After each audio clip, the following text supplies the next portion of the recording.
아이들이 자라나는 과정을 보면 특별한 경우가 아니고는 동일한 단계를 거치는 것을 알 수가 있습니다. 아기가 태어나자마자 응애 하고 우는 대신에 굵은 목소리로 어머니 반가워요 이렇게 말하는 경우는 없지요. 목도 가누지 못하는 갓난아기가 다음날 갑자기 벌떡 일어나서 집안을 뛰어다니는 그런 경우는 없습니다. 어느 시대에 태어난 아이든 태어난 곳이 한국이든 유럽이든 상관없이 대부분의 아이들은 생후 3개월 정도 되었을 때 목을 가누기 시작하고 5개월 정도 되었을 때 뒤집기를 하기 시작합니다. 그리고는 한참을 기어다니다가 어느 순간이 되면 무언가를 잡고 가까스로 일어서기 시작하지요. 그리고 비틀비틀 곧 아장아장 걸어 다니기를 시작합니다. 누구에게나 보편적으로 일어나는 발달 단계들이 있고 그 단계들을 거치고 나서야 비로소 성숙에 이르게 되는 것이지요. 역사적으로 교회의 부흥이라는 것은 여러 차례 반복적으로 일어났습니다. 그 부흥의 역사들을 되짚어 보면 어느 시대에 일어났던 부흥이든 어디에서 일어났던 부흥이든 모두 특정한 단계와 절차를 거치게 된다라는 사실을 알게 됩니다. 메마르고 생명력을 잃어버린 교회가 아무런 단계들을 거치지 않고 단번에 뜨겁게 되살아나는 부흥이 임하는 경우는 매우 드문 일이지요. 그렇기 때문에 역사를 통해서 이 부흥의 보편적인 단계, 그 단계가 어떤 것인가 하는 것을 아는 것은 지금 참된 부흥을 꿈꾸고 있는 저와 여러분에게 아주 큰 도움이 될 것입니다. 오늘 함께 읽으신 본문에서 그 단계들을 명확하게 알 수가 있는데요. 오늘과 다음 주 2주에 걸쳐서 참된 부흥은 어떤 단계를 거치며 일어나는지 그것을 살펴보면서 함께 은혜를 나누고자 합니다. 본문 내용을 살펴보기 전에 먼저 본문의 배경이 되는 상황을 살펴볼 필요가 있습니다. 이스라엘 백성들이 갈라진 홍해를 건너서 그들이 종되었던 땅 애굽 즉 이집트로부터 완전히 벗어났습니다. 하지만 그렇게 빠져나와 맞닥뜨렸던 곳이 바로 광야였지요.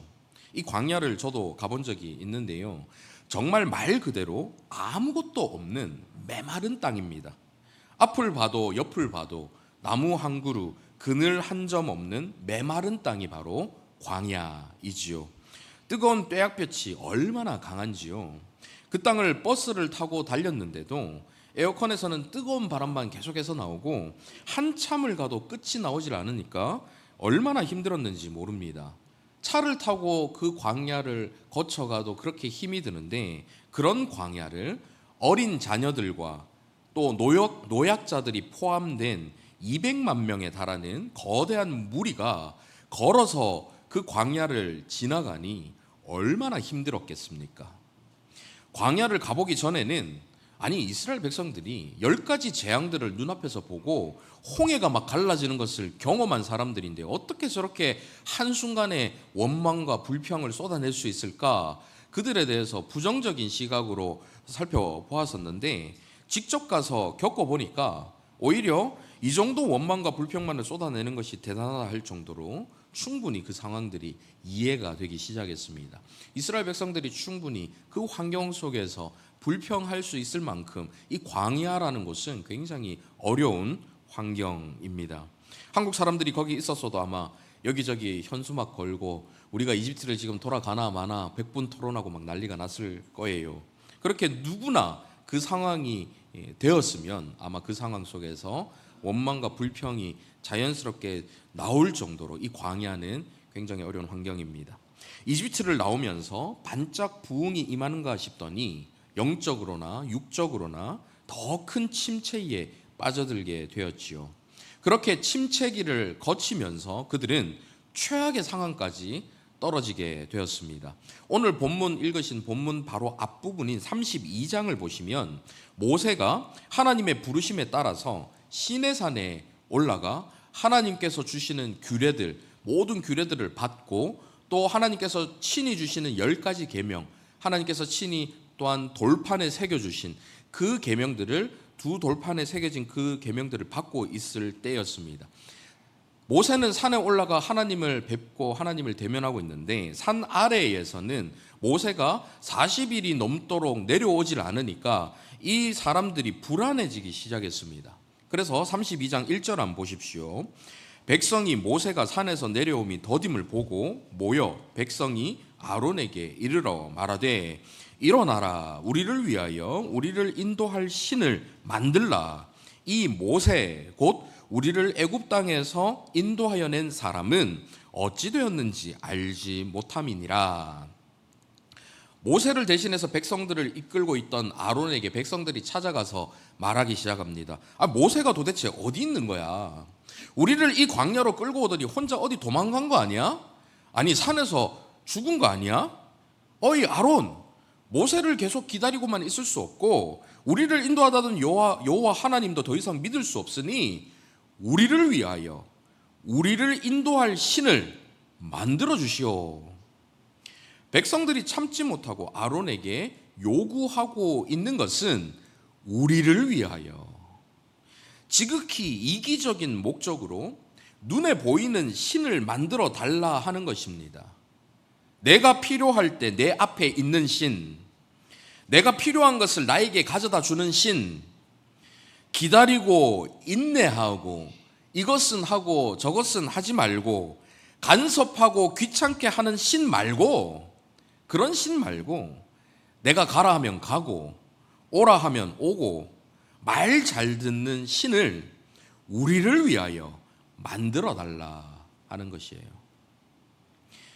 우리 하나님은 인격적이고 살아계신 분이십니다. 인간과 차원이 다른 거룩한 감정이지만 우리 인간과 같이 기뻐하시고 슬퍼하시는 감정을 갖고 계신 분이시지요. 인간의 지혜로 도저히 가늠할 수 없는 놀라운 지혜를 가지신 분이십니다. 그런데 그 하나님은 필요 없다는 거예요. 지금 내가 필요할 때 내 앞에 없으니 우리를 위하는 신을 눈앞에 만들어 달라 하는 것입니다. 내가 마음대로 조정할 수 있는, 내가 필요할 때 내 앞에 꼭 나타나야 하는 그런 신, 내 마음대로 할 수 있는 그 신을 만들어 달라는 거예요. 참된 부흥이 절실히 필요한 영적 침체가 극에 달한 상황인 것이죠.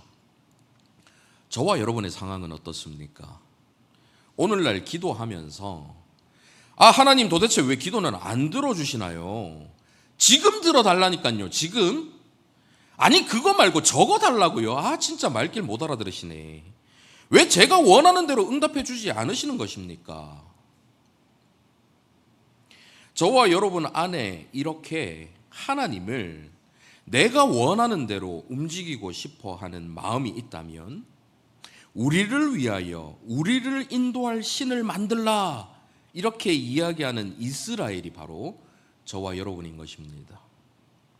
하나님을 살아계신 분으로 의식하고 경외함으로 섬기는 것이 아니라 헌금이라는, 봉사라는, 기도라는 그 동전을 넣고 버튼을 누르면 내가 원하는 것을 바로바로 토해내야 하는 자동 판매기쯤으로 여기는 마음이, 하나님을 그렇게 여기는 마음이 우리 가운데 조금이라도 있다면 지금이야말로 저와 여러분에게 참된 부흥이 절실히 필요한 영적 침체가 극에 달한 상태라는 것이지요. 이스라엘 백성들의 말을 들은 아론은 어찌할 바를 알지 못합니다. 하나님을 아는 참된 지식이 없으니 그저 이집트에서 보고 배운 대로 행할 뿐이지요. 백성들에게 금고리를 빼어 가져오라고 명하고 곧 32장 4절, 아론이 그들의 손에서 금고리를 받아 부어서 조각칼로 새겨 송아지 형상을 만드니 그들이 말하되, 이스라엘아, 이는 너희를 애굽 땅에서 인도하여 낸 너희의 신이로다 하는지라. 금송아지를 만들게 된 것입니다. 이렇게 보고 배우는 것이 중요합니다. 본때라고 하지요. 무엇을 보고 배우느냐? 그 보고 배운 대로 행동하게 되기 때문입니다. 이집트에서 보고 배운 것이 동물 형상을 만들어서 신으로 섬기는 것밖에 없으니 아론 입장에서는 금송아지 신을 새로 만들어낸 것이 아니라 그래서 송아지 신을 섬기려고 그것을 만든 것이 아니라 그 송아지 모양을 여호와 하나님으로 생각하고 만든 것입니다. 눈에 보이는 무엇인가를 내어놓아야 흥분한 이스라엘 백성들이 안심을 할 수 있기 때문에 여러분 보십시오. 여호와 하나님이 여기 있습니다. 금송아지를 만들어서 제시하면서 당신들이 지금 섬기고 있는 여호와 하나님 바로 여기 있어요. 어디 멀리 계신 게 아니에요. 당신들이 인도에서 이집트에서 구원한 신이 바로 여기 있습니다. 그렇게 금송아지를 백성들의 눈에 보이도록 제시하고 있는 것입니다. 그리고는 5절을 보십시오. 아론이 보고 그 앞에 제단을 쌓고 이에 아론이 공포하여 이르되 내일은 여호와의 절이니라 하니. 금송아지의 신, 그 금송아지 신의 날이다라고 선포하는 것이 아니라 여호와의 날이다, 여호와의 절일이다, 여호와의 절기이다라고 선포하고 있습니다. 그러자 백성들은 6절 이튿날에 그들이 일찍이 일어나 번제를 드리며 화목제를 드리고 백성이 앉아서 먹고 마시며 일어나서 뛰놀더라.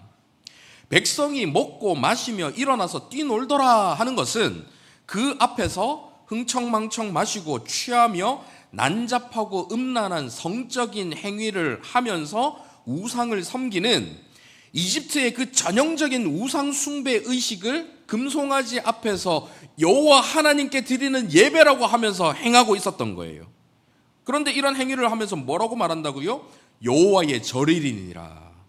금송아지 우상을 앞에 놓고 이집트의 타락한 우상 숭배 의식을 행하면서 그것을 여호와 하나님께 드리는 예배라고 생각하고 행했던 것입니다. 사실 이 모습이 저와 여러분에게 더욱 무서운 모습입니다.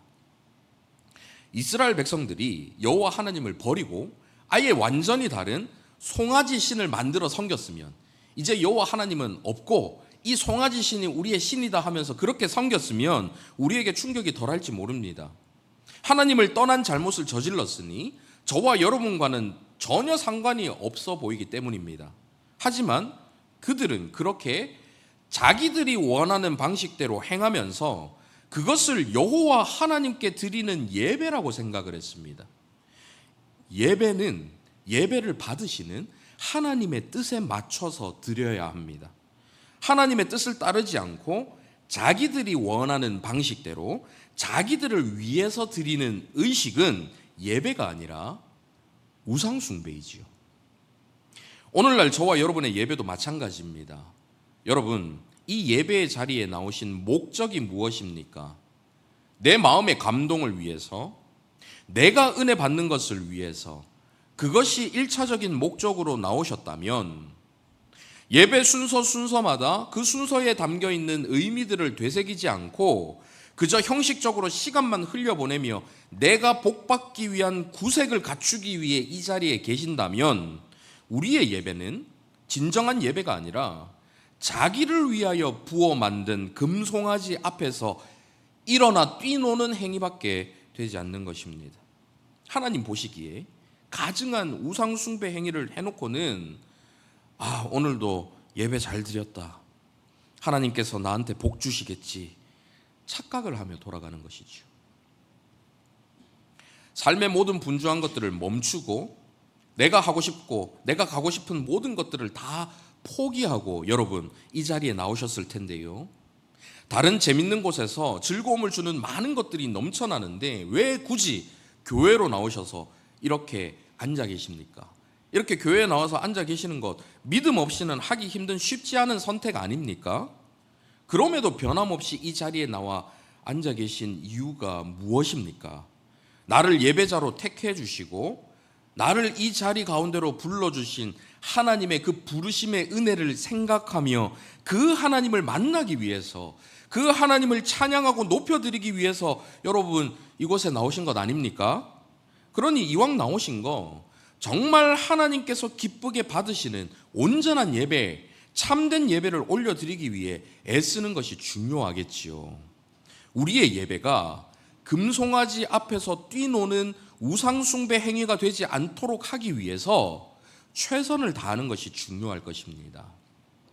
더군다나 찬양대로 또 또 반주로, 예배 중보기도 팀으로, 새가족팀, 안내, 헌금위원, 방송 영상팀, 이런 모든 섬김의 자리에서 앞장서서 예배를 위해 섬기시는 모든 분들은 특별히 더 많은 희생과 헌신을 하시는 분들입니다. 일주일 내내 세상에서 힘들게 살아가시다가 휴일에 푹 쉬고 싶으실 텐데 교회까지 와서 이렇게 헌신하시니 정말 귀한 분들이지요. 개인적으로 얼마나 감사한지 모릅니다. 그런데 여러분, 왜 이런 헌신을 자원해서 하고 계십니까? 다른 분들이 더욱 예배를 잘 드릴 수 있도록 돕기 위해서, 그 섬김으로 하나님을 더욱 기쁘시게 해드리기 위해서 여러분 예배팀으로 헌신하시는 것 아닙니까? 그러니 저같이 예배 전체를 인도하고 말씀을 전하는 말씀 사역자는 뭐 말할 것도 없고요.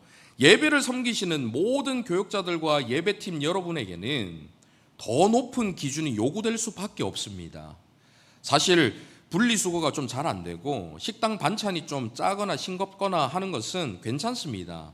물론 그런 봉사들이 더 하찮다라는 의미는 전혀 아닙니다. 하지만 하나님께 드리는 예배는 접근 방식부터가 완전히 다른 문제일 수밖에 없습니다. 자기를 위하여 부어 만든 금송아지 앞에서 가장 큰 죄를 지은 사람이 누구일까요? 앞장서서 일어나 가장 열심히 뛰놀았던 사람들 아니겠습니까? 여기서 열심히 뛰놀았다라는 것은 각종 우상숭배 행위를 돕고 부추기면서 그 우상숭배 행위를 위해서 일선에서 헌신하고 섬겼다라는 것입니다. 나름대로는 가장 열심히 희생하고 헌신했는데 그 중심이, 그 방향이 올바르지 않으면 그 섬김이 오히려 가장 큰 죄를 범하는 결과를 낳게 될 수 있다는 거예요. 그러니 사랑하는 예배팀 여러분, 지금도 잘하고 계시지만 여러분의 섬김의 자리를 더욱 무겁게 생각하시기를 바랍니다. 다른 분들보다 말씀에 더 집중하셔야 되고요. 그래서 다른 분들보다 더 많이 깨닫고 더 많은 은혜를 누리셔야 합니다.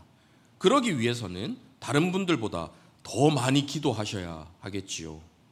내 중심이 흐트러지지 않도록 하나님의 뜻 안에서 온전한 예배를 세우는 일에 나의 헌신과 섬김이 방해가 되지 않도록 자신을 더 자주 돌아보셔야 하고 준비에 더 성실하셔야 합니다. 물론 이 모든 말씀은 저 자신에게 가장 큰 적용점이 되는 그런 말씀이지요. 저부터가 제일 잘해야 하겠지요. 저와 여러분이 기껏 열심히 헌신했는데 그 열심이 금송아지 앞에서 뛰노는 헛된 헌신이어야 되겠습니까? 하나님의 기쁨이 되고 착하고 충성된 종아, 칭찬을 들을 수 있는 참된 헌신이 되어야 하지 않겠습니까? 이런 모든 일이 있은 후에 오늘 본문의 사건이 일어납니다. 하나님께서 뭐라고 말씀하십니까? 본문 1절부터 3절까지 말씀인데요. 같이 한번 읽어보시겠습니다. 화면에도 준비되어 있습니다. 시작. 여호와께서 모세에게 이르시되 너는 내가 애굽 땅에서 인도해낸 백성과 함께 여기를 떠나서 내가 아브라함과 이삭과 야곱에게 맹세하여 내 자손에게 주기로 한 그 땅으로 올라가라. 내가 사자를 너보다 앞서 보내어 가나안 사람과 아모리 사람과 헷 사람과 그리스 사람과 히위 사람과 여부스 사람을 쫓아내고 너희를 적과 꿀이 흐르는 땅에 이르게 하려니와 나는 너희와 함께 올라가지 아니하리니 너희는 목이 곧은 뱃속인 줄 내가 길에서 너희를 진멸할까 염려하니라 하시니. 내가 너희에게 한 약속은 내가 지키겠다. 적과 꿀이 흐르는 땅으로 인도하겠다라고 약속했으니 그 약속대로 너희를 보내줄게. 대신 나는 너희랑 같이 가지 않을 거야. 내가 같이 갔다가는 너희를 그냥 두지 못하고 다 진멸해 버릴 것 같아. 하나님께서 이렇게 말씀하시는 것이죠.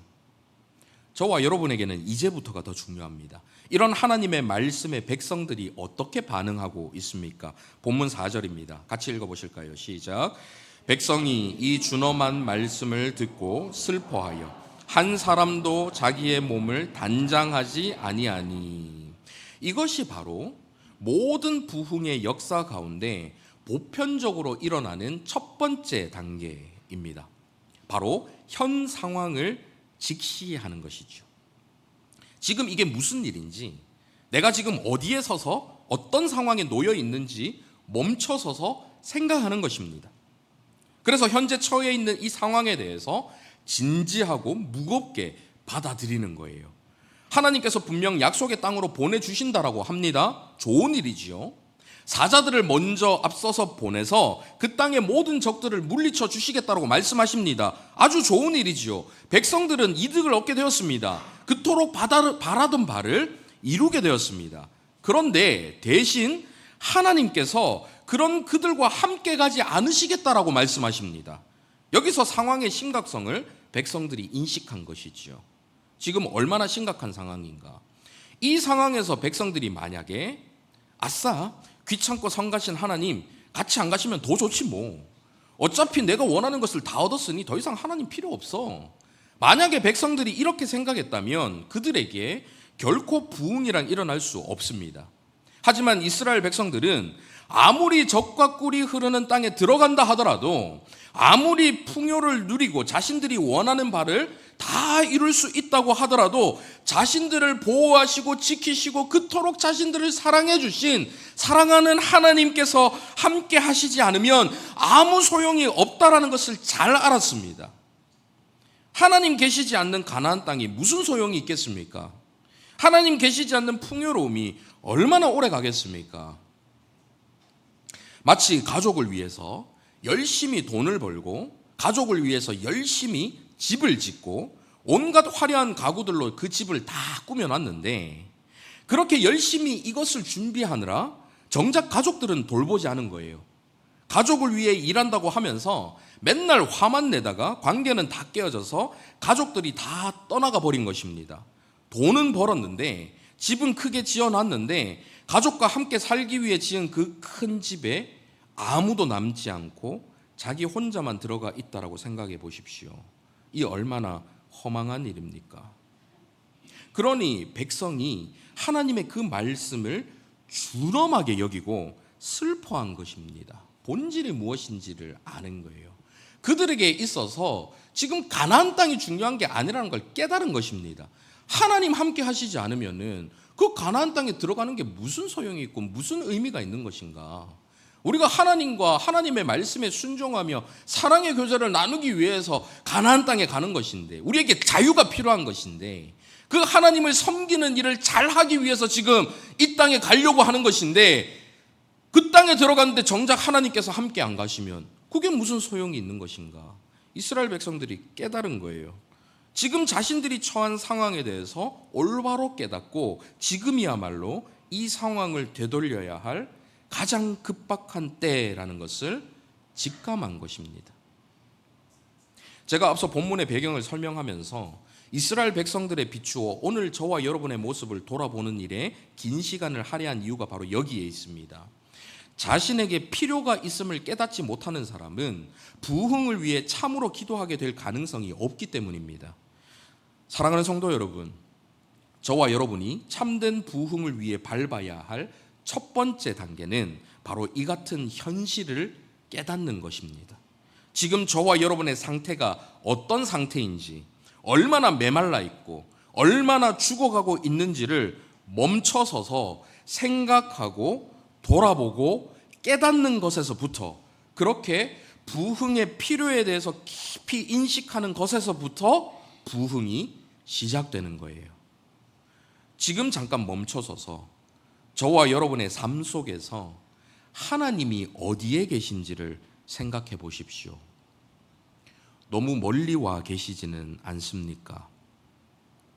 하나님께서 나와 함께 걷는다고 생각하면서 혼자 열심히 떠들어대고 혼자 열심히 잘한다고 했는데, 정신 차리고 돌아보니까 함께 걷고 있다고 생각했던 하나님께서 언제부턴가 마음대로 살고 있는 저와 여러분을 더 이상 따라올 수 없어서 저 멀리 홀로 떨어져 서 계신 것은 아닙니까? 그동안 하나님과 함께 걸으면서 제잘제잘 하나님 이것 보세요, 저것 보세요, 하나님 제가 사랑합니다, 제가 이렇게 섬깁니다, 하나님께 막 말씀드리면서 정신없이 걸어가고 있어요. 나는 하나님께서 옆에 계신 줄 알았어요. 그런데 정신 차리고 옆에 보니까 하나님이 안 계신 거예요. 자기 소견에 옳은 대로 살아가는 내 모습에 하나님께서 함께 하실 수가 없어 저쪽에 처져 계신 겁니다. 저와 여러분의 상황이 그런 상황이라면 참된 부흥은 먼저 이렇게 저와 여러분의 현재 상태를 확실하게 깨닫는 것에서 시작되는 것입니다. 하나님께서 지금 어디에 계신가? 나의 삶 속에서 하나님께서 얼마나 중요한 분으로, 얼마나 소중한 분으로, 얼마나 가까이 내 곁에 지금 함께 걷고 계신가? 이것을 바라보고 그 상태를 깨닫는 것, 이것이 바로 부흥의 첫 번째 단계인 것이죠. 물론 이 단계에만 머물러서는 안 됩니다. 그저 깨닫기만 하고 그 다음 단계로 넘어가지 않으면 아무 소용이 없습니다. 그 다음 부흥의 두 번째 단계는 본문 4절 이하에서 나타나는데요. 먼저 4절을 다시 한번 보십시오. 백성이 이 준엄한 말씀을 듣고 슬퍼하여 한 사람도 자기의 몸을 단장하지 아니하니, 한 사람도 자기의 몸을 단장하지 않았다라고 합니다. 귀고리와 팔찌 이런 것들을, 장신구 그런 것들로 몸을 치장하지 않았다는 말이에요. 하나님의 책망을 받은 후에 자신들의 죄에 대한 통회하는 마음과 그 마음을 표현함으로 남아있던 모든 장신구들을 몸에서 떼어낸 것입니다. 그러면서 5절 이하를 한번 보십시오. 여호와께서 모세에게 이르시기를 이스라엘 자손에게 이르라. 너희는 목이 곧은 백성인즉 내가 한순간이라도 너희 가운데에 이르면 너희를 진멸하리니 너희는 장신구를 떼어내라. 그리하면 내가 너희에게 어떻게 할 것인지 정하겠노라 하셨음이라. 하나님께서 그들이 금송아지를 만들 때 사용했던 것들과 같은 그 장신구들, 그것들을 전부 다 몸에서 떼어내라고 말씀하십니다. 그러자 6절 이스라엘 자손이 호렙산에서부터 그들의 장신구를 떼어내니라. 하나님의 말씀에 즉각적으로 순종한 백성들은 호렙산에서부터 그 이후로 쭉 장신구를 떼어내고 달지 않았다라는 거예요. 잘못된 길에서 돌이켜서 다시 그 죄를 범하지 않았다라는 뜻입니다. 자신의 처지를 깨닫는 첫 번째 단계에 이어서 우리가 도달해야 할 부흥의 두 번째 단계는 바로 회개입니다. 이것이 영적인 자각의 진짜 목적이죠. 후회와 회개라는 것은 근본적인 차이가 있습니다. 후회든 회개든 둘 다 슬퍼하고 애통해하는 마음은 비슷합니다. 하지만 후회라는 것은 세상적인 슬픔을 갖는 것이기 때문에 삶의 변화가 나타나질 않습니다. 죄로 인한 나쁜 결과가 사라지면 더 이상 슬퍼하지도 않습니다. 죄로 인해서 생겨난 그 나쁜 결과 때문에 내게 이런 일이 있었어, 내가 괜히 그렇게 행동해가지고 이렇게 됐네, 이렇게 후회하는 것이지 그 이상 넘어가질 않습니다. 그 나쁜 결과가 없어지면 이제 더 이상 후회하지도 슬퍼하지도 않는 거예요. 후회는 죄가 무엇이며 어떻게 하나님을 슬프시게 하고 그 죄로 인해서 우리와 하나님의 관계가 얼마나 훼손되었는지 이런 것에 대한 슬픔이나 관심이 없습니다. 마음이 죄를 혐오하지 않기 때문에 죄가 여전히 그 삶 속에 뿌리를 받고 있는 것입니다. 이것이 바로 후회예요. 저와 여러분 어떻습니까? 비슷하지 않나요? 우리가 뭔가 잘못을 저질렀을 때 지난주 살펴보신 것처럼 성령님께서 말씀으로, 때로는 고난이라는 방법으로 일깨워 주십니다. 그러면 그때 반짝 주여 삼창하고 새벽에도 막 나오고 하나님을 찾으면서 소리 높여 부르짖습니다. 그러다 그 문제가 해결되면 어떻게 됩니까? 그 나쁜 결과가 사라지면 어떻게 됩니까? 더 이상 하나님을 찾지 않지요. 또다시 동일하게 옛 모습으로 돌아갑니다. 은혜에 감격했던 자신의 모습을 잃어버립니다. 다음에 또 다른 고난이 생길 때까지 또 반복적으로 이미 걸었던 그 길을, 악한 길을 걷게 되는 것이죠. 이것이 후회의 길입니다. 후회는 또한 철저하게 자기 자신의 초점을 맞춥니다. 내가 어떻게 상처를 받았냐, 내 삶이 어떻게 망했냐, 내 마음이 얼마나 힘들고 아프냐, 지금 이 결과 때문에 내가 얼마나 고통을 받고 있냐, 이런 것에 초점이 가 있는 것이죠. 하지만 이 후회와 완전히 다른 회개는, 이 후회와는 다릅니다. 회개는 죄의 결과가 아니라 죄 자체에 대해서 슬퍼하고 죄 자체를 혐오하는 것입니다. 그래서 그 죄로부터 돌이킵니다. 이 나쁜 결과가 무엇 때문에 생겨났는지, 결과에 초점을 맞추는 게 아니라 그 원인에 초점을 맞추는 거죠.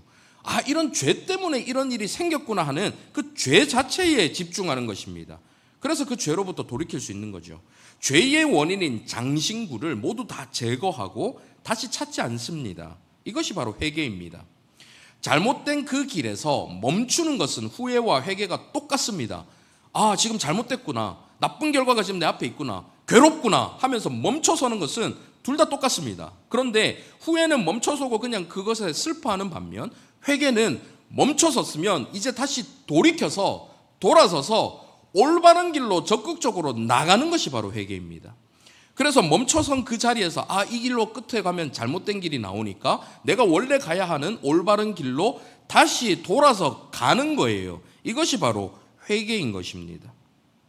또한 회개는 그 죄로 인해 내가 고통받는 것에 초점이 있는 것이 아니라 이 죄로 인해서 하나님을 상실한 것에 대해서 슬퍼하는 것이 바로 회개입니다. 하나님께서 나와 함께 가지 않으시는 것, 그것을 슬퍼하는 것이지요. 그러니 현실이 어떻게 변했든 상관없이 우리가 가나안 땅에 들어갔든 들어가지 못했든 젖과 꿀이 흐르는 그 모든 풍요를 누릴 수 있든 없든 상관없이 회개의 길을 걷는 사람은 하나님 앞에서 자신을 완전히 내어놓고 하나님 앞에서 자신의 죄인됨을 철저히 드러내는 것입니다. 자신의 인생에 하나님이 필요함을 간구하고 하나님 안에서 용서의 기쁨과 하나님과의 그 관계의 회복을 얻으려 하는 것이 바로 회개인 것이지요. 이렇게 회개는 자기 자신만이 아니라 하나님께 초점을 맞추는 것입니다. 하나님께서 내 죄로 인해 얼마나 슬프실까, 내가 지금 이 죄의 결과로 얼마나 고통받고 힘든가에 초점을 맞추는 게 아니라 이 죄 때문에 하나님께서 얼마나 슬퍼하고 계실까, 거기에 초점을 맞추는 거예요. 하나님과의 관계가 얼마나 깨어졌나, 이런 것들에 초점이 가는 것입니다. 그러니 참된 회개는 삶의 변화를 일으키는 거죠. 하나님과의 관계를 회복하기 때문에 인생의 모든 문제의 근원이 해결되는 것입니다. 이처럼 회개의 궁극적인 목적과 목표는 하나님과 나의 관계 외에는 다른 외적인 것, 다른 그 무엇도 중요하지 않다라는 사실을 깨닫는 것입니다. 하나님과 나와의 관계가 가장 중요한 것이라는 사실을 깨닫는 게 바로 회개이지요. 이제 말씀을 맺겠습니다. 부흥이라는 제목의 책에서 마틴 로이드 존스 목사님이 던진 질문을 여러분께 그대로 인용해서 한번 여쭤보도록 하겠습니다. 여러분은 자신에게 만족하고 있습니까? 교회의 상태에 만족하고 있습니까? 모든 것이 괜찮아 보입니까? 그럭저럭 해나갈 수 있을 것 같습니까? 모임, 봉사, 활동 다 훌륭해 보입니다만 정말 그렇습니까? 하나님을 아는 지식은 어디 있습니까? 우리 가운데 하나님이 계십니까? 우리 삶 속에 하나님께서 계십니까? 우리는 하나님과 어떤 관계를 맺고 있습니까? 사랑하는 성도 여러분, 이 질문들 앞에 서 보시기를 바랍니다. 오늘 말씀 앞에서 저와 여러분의 모습을 돌아보실 수 있기를 바랍니다. 저와 여러분의 삶을, 저와 여러분의 예배를, 저와 여러분의 헌신을, 봉사를 돌아볼 수 있기를 바랍니다. 그렇게 돌아본 저와 여러분의 모습 속에서 하나님과의 관계가 멀어진 것을 넘어서 깨어져 있다는 것을 발견하신다면, 그래서 참된 부흥이 필요하다라는 것을 발견하신다면 지금이 바로 부흥의 다음 단계인 회개로 나아가야 할 때입니다.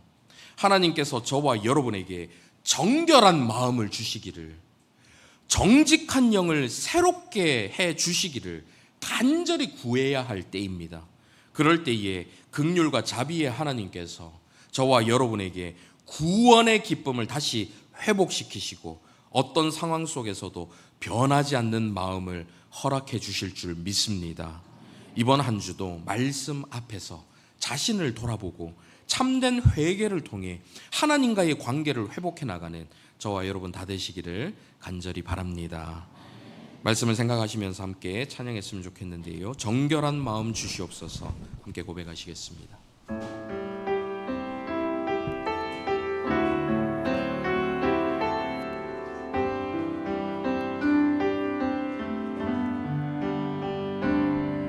정결한 마음 주시옵소서. 오 주님,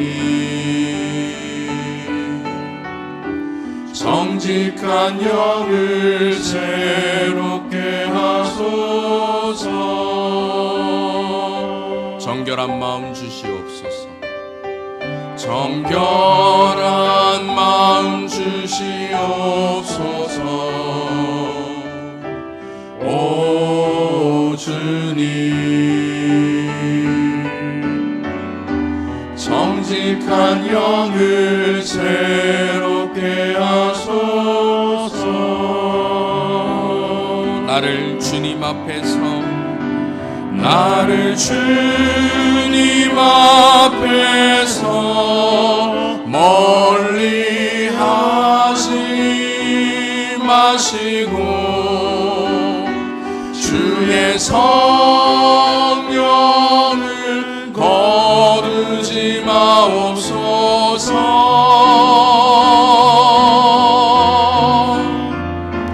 그 구원의 기쁨 다시 회복시키시며 변치 않는 마음 내 안에 주소서. 다시 한번 고백합니다. 정결한 마음 주시옵소서. 정결한 마음 주시옵소서. 오 주님, 오 주님, 저희에게 정직한 영을 새롭게 하여 주시옵소서. 정직한 영을 새롭게 하소서. 저와 여러분의 현재 모습, 현재 상태를 돌아보며 주님 앞에 간구하며 나갑니다. 정결한 마음 주시옵소서. 정결한 마음 주시옵소서. 오 주님, 오 주님, 중심을 보시는 하나님 앞에 정직한 영을 새롭게 하소서. 정직한 영을 새롭게 하소서. 나를 주님 앞에서 멀리하지 마시고 나를 주님 앞에서 멀리하지 마시고 주의 성령을 거두지 마옵소서.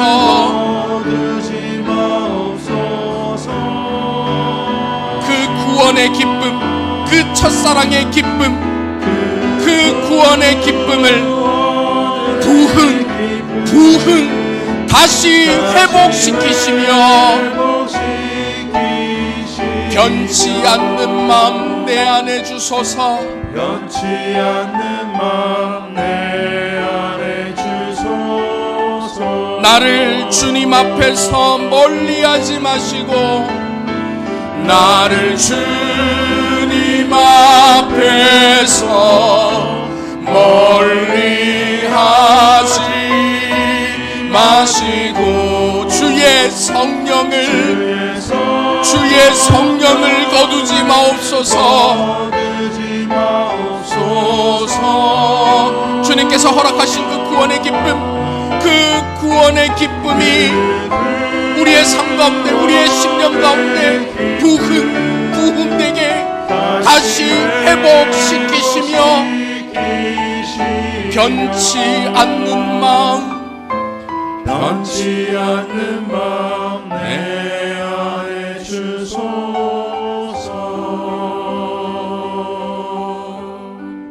이 시간 말씀을 생각하며 함께 기도했으면 좋겠는데요. 주님, 우리의 눈을 열어 우리의 상황을 보게 하여 주시옵소서. 한때 하나님과 함께 걸으며 하나님께서 주시는 기쁨을 맛보며 그 구원의 기쁨으로 하나님과 동행하는 기쁨을 누렸습니다. 혼자 신이 나서 제잘제잘 떠들기도 하고, 혼자 신이 나서 하나님 사랑합니다 고백하기도 하고, 혼자 신이 나서 이런저런 여러 가지 봉사도 하고 헌신도 하고 열심으로 섬겼는데 어느 순간부터 보니까 내 곁에 하나님이 안 계신 거예요. 내 곁에 계신 하나님, 그 하나님께 이야기하고 있다고 생각했는데, 그 하나님을 높여드리고 있다고 생각했는데, 어느 순간 옆을 돌아보니까 자기 소견에 옳은 대로 살아가는, 자기 마음대로 금송아지를 만들어 놓고 섬기고 있는 나의 모습 때문에 하나님께서 더 이상 가까이 다가오지 못하고 멀찍이 떨어져 서 계신 겁니다. 저와 여러분의 상황이 그런 상황을 아는지 한번 돌아볼 수 있기를 바랍니다. 하나님을 사랑한다고 말하면서도 하나님께서 내가 원하는 대로 해주시지 않으면 서운한 마음이 들고, 그것을 넘어서 하나님을 떠나고 싶어하는 마음이 우리 가운데 있진 않은지, 하나님을 인격적으로 살아계신 분으로 대해드리지 않고 경외함으로 섬기는 것이 아니라 그저 내가 원하는 것을 주시는 신, 나의 필요를 채워주는 신, 내가 오라 하면 오고 가라 하면 가야 되는, 내가 원할 때에 내 앞에 서고 내가 원하지 않을 때는 떠나가시는, 잔소리 좀 그만하고, 이건 하고 저건 하지 말고, 그런 이야기 좀 하지 말고 그냥 나한테 좋은 것만 주면 되지 않나? 내가 원하는 때에 그냥 기도만 들어주면 되지 않나? 우리 가운데 하나님을 그렇게 생각하고 있는 마음은 없습니까? 우리를 위하여 우리를 인도할 신을 만들어내라.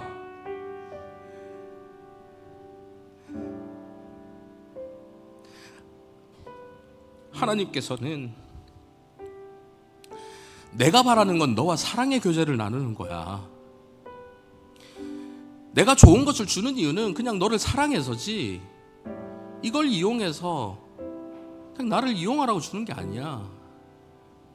네가 나랑 처음 가졌던 그 첫사랑의 마음, 나와 함께 나눴던 그 신혼의 꿈, 그 청년의 때, 광야에서 아무도 의지할 줄 없어서 나만 바라보고 나만 의지했던 그때, 나를 처음 만나서 그 구원의 기쁨 속에 감격으로 나를 진심으로 찬양하고 예배했던 그때 너를 나는 기억하고, 그때 너를 나는 만나고 싶어. 하나님의 그 마음이 헤아려지신다면 나를 위해서가 아니라 하나님을 위해서 우리에게 부흥이 필요한 것 아닙니까? 우리 교회를 위해서가 아니라 하나님을 위해서 우리에게 부흥이 필요한 것 아닙니까? 변함없이 나를 사랑하시고 변함없이 나를 기다리고 계시는 그 하나님을 더 이상 슬프시게 하지 않기 위해서, 그러기 위해서 우리에게 다시 되살아나는, 다시 회복되는 부흥이 필요한 것 아닙니까? 나에게 집중하는 마음을 돌이켜 하나님을 바라보며 하나님의 마음을 헤아리며, 지금 저와 여러분의 모습 속에서 하나님을 슬프시게 한 것이 있다면, 하나님을 아프시게 해드리는 것이 있다면, 이 시간 주님 앞에 내어놓고 하나님, 정결한 마음 주십시오. 정직한 영을 부어주십시오. 회개의 영을 부어주시옵소서. 그리하여 우리 인생 가운데, 우리 교회 가운데 참된 부흥이 시작될 수 있도록 인도하여 주시옵소서. 말씀을 생각하며 함께 기도하며 나가도록 하겠습니다. 살아계신 아버지 하나님, 아버지 하나님, 우리에게 왜 부흥이 필요합니까? 우리에게 왜 다시 살아나는 것이 필요합니까? 우리를 그토록 바라시고 우리를 그토록 기다리시는 하나님이 더 이상 슬프시지 않게 하기 위해서, 하나님의 마음을 더 이상 아프시게 해드리지 않기 위해서 우리에게 부흥이 필요한 줄 믿습니다. 우리에게 회복이 필요한 줄 믿습니다. 주님, 저희에게 정직한 영을 새롭게 하여 주시옵소서. 정결한 마음을 부어 주시옵소서. 회개의 영을 부어 주시옵소서. 하나님께로 다시 돌이키고자 하는 마음, 하나님께로 다시 돌아가고자 하는 마음을 저희에게 부어 주시옵소서. 그리하여 아버지 하나님의 마음을 시원케 해드리고 하나님의 마음을 기쁘시게 해드리는 하나님의 백성들이 되게 하여 주시옵소서. 지금껏 나를 향했던 시선들을 들어 하나님을 바라보게 하여 주시고, 나의 인생의 복됨을 바라보며 내 인생이 잘되고 풍요로운 것을 바라보던 나의 시선이 하나님을 바라와 하나님의 마음에 집중하고 하나님의 그 기쁨이 되기 위하여 애쓰고 힘쓰는 저희 모두가 될 수 있도록 주님 역사하여 주시옵소서. 사랑하는 아버지 하나님, 우리가 아무리 풍요로워도 적과 꿀이 흐르는 약속의 땅에 선다 하더라도 하나님 함께 하시지 않으면 아무 소용이 없습니다. 우리가 이 땅에서 어떤 복락을 누린다 하더라도 우리를 너무나도 사랑하시는 하나님, 그 하나님께서 우리 가운데 계시지 않으면 아무 소용이 없습니다. 지금껏 나 자신을 향했던 우리의 시선을 들어 하나님의 마음을 헤아릴 수 있는 영안이 열리게 하여 주시옵소서. 우리를 바라보시며 안타까워하시고 슬퍼하시고 가슴 아파하시는 하나님의 그 마음 때문에 부흥을 꿈꾸게 하여 주시옵소서. 메마른 나의 심령 때문에, 죽어가는 나의 심령 때문에 내 자신이 고통받는 것을 벗어나기 위해서 부흥을 꿈꾸는 것이 아니라 그런 나의 모습을 보시면서 나보다 나를 더 사랑하시는,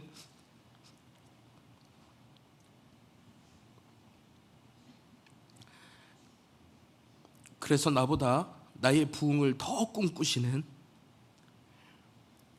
그래서 나보다 우리 교회의 부흥을 더 꿈꾸시는 하나님의 그 마음을 헤아릴 수 있도록 주님 인도하여 주시옵소서.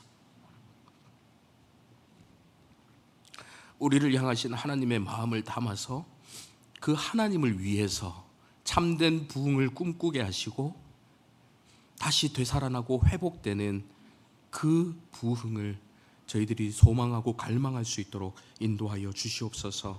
살아계신 예수 그리스도의 이름으로 기도하옵나이다.